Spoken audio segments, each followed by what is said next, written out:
अंधेरी रात, शमशान भूमि, जलती हुई चिताएं, गहरी धुंध और रहस्यमयी वातावरण। राजा विक्रमादित्य धीरे धीरे बेताल के शव को अपने कंधे पर उठाते हैं। बेताल हंसते हुए बोलता है, हे राजन, तुम हर बार मुझे पकड़कर ले जाते हो और मैं हर बार भाग जाता हूँ। लेकिन क्या तुम ये जानते हो कि सच्ची निष्ठा क्या होती है?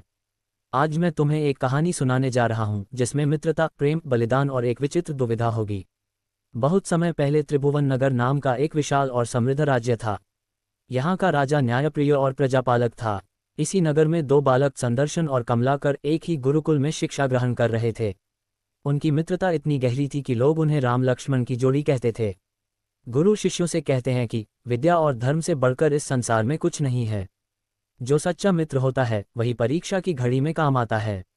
संदर्शन कहता है, कमलाकर, हमें सदैव सत्य और धर्म के मार्ग पर चलना चाहिए। कमलाकर कहता है, बिल्कुल मित्र, मैं सदा तुम्हारे साथ रहूंगा। दोनों मित्र बड़े होते हैं, विद्या में निपुण होते हैं और नगर में उनकी बुद्धि और ईमानदारी की चर्चा होने लगती है। इस नगर के राजा की एक अत्यंत रूपवती पुत्री थी जिसका नाम चंद्रलेखा था। जब वह विवाह योग्य हुई तो राजा ने स्वयंवर का आयोजन किया।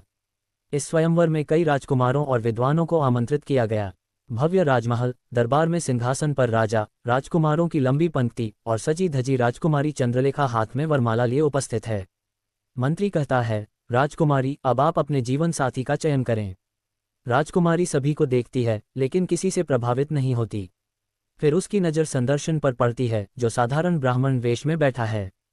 राजकुमारी मन ही मन सोचती है, इनकी आंखों में सच्चाई और बुद्धि की चमक है, यही मेरे लिए योग्य हैं। वह बिना झिझक संदर्शन के गले में वरमाला डाल देती है। दरबार में हलचल मच जाती है। राजकुमार क्रोधित होकर कहते हैं, एक साधारण ब्राह्मण, यह अपमान है। राजा बड़े ही गंभीरता से कहते हैं, मेरा धर्म कहता है कि मैं अपनी पुत्री की इच्छा का सम्मान करूं। यह विवाह संपन्न होगा। शादी का भव्य दृश्य, पारंपरिक रीतियों के साथ वैवाहिक अनुष्ठान संपन्न होते हैं।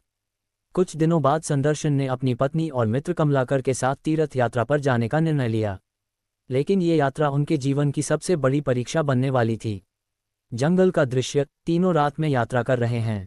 दूर से भेड़ियों की डरावनी आवाजें आ रही हैं। कमलाकर कहता है, ये जंगल बहुत डरावना लग रहा है, हमें जल्द ही किसी सुरक्षित स्थान पर रुकना चाहिए। संदर्शन कहता है, थोड़ी देर और चलते हैं, फिर विश्राम करेंगे। अचानक संदर्शन की तबीयत बिगड़ने लगती है और वह अचानक गिरकर मूर्छित हो जाता है।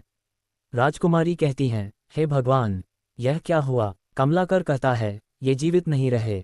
राजकुमारी विलाप करने लगती है। कमलाकर कहता है, नहीं, मैं तुम्हें वचन देता हूं कि मैं तुम्हारे पति को पुनः जीवित करने का कोई उपाय खोजूंगा।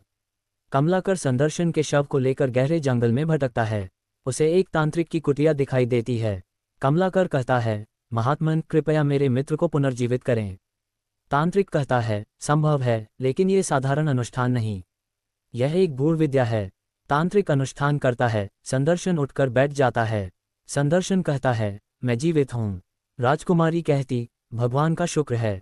लेकिन गलती से राजकुमारी का सिर कटकर अलग हो जाता है। अब तांत्रिक फिर से अनुष्ठान करता है लेकिन गलती से उसका सिर किसी और के शरीर से जुड़ जाता है। बेताल फिर एक प्रश्न करता है। बेताल बोला, अब बताओ राजा विक्रम, यह विचित्र परिस्थिति है। राजकुमारी का सिर एक शरीर से और शरीर किसी और के सिर से जुड़ गया। अब वह असली पत्नी किसकी हुई, जिसके सिर से वह जीवित हुई या नहीं? राजा विक्रमादित्य उत्तर देते हैं। विक्रमादित्य कहते हैं, मनुष्य का असली अस्तित्व उसके सिर में होता है, इसलिए राजकुमारी का असली पति वही होगा जिसके सिर से वह जीवित हुई। बेताल हंसते हुए बोला, हा हा हा, तुमने फिर उत्तर दे दिया, अब मैं चला। बेताल उड़ जाता है और विक्रमादित्य को उसे फिर पकड़ना पड़ता है। इस कहानी से हमें शिक्षा मिलती है कि बुद्धि ही असली पहचान है। सच्ची मित्रता संकट में पहचानी जाती है। समस्याओं का समाधान धैर्य और विवेक से किया जा सकता है। तो इस कहानी से हमें 3 महत्वपूर्ण शिक्षाएं मिलती हैं। 1. बुद्धि ही असली पहचान है। 2. सच्ची मित्रता संकट में पहचानी जाती है। 3. समस्याओं का समाधान धैर्य और विवेक से किया जा सकता है। अगर आपको ये कहानी पसंद आई हो तो वीडियो को लाइक करें, चैनल को सब्सक्राइब करें और कमेंट में बताएं कि विक्रमादित्य का उत्तर सही था या नहीं। हम जल्द ही बेताल 25 की चौथी कहानी लेकर आएंगे। धन्यवाद।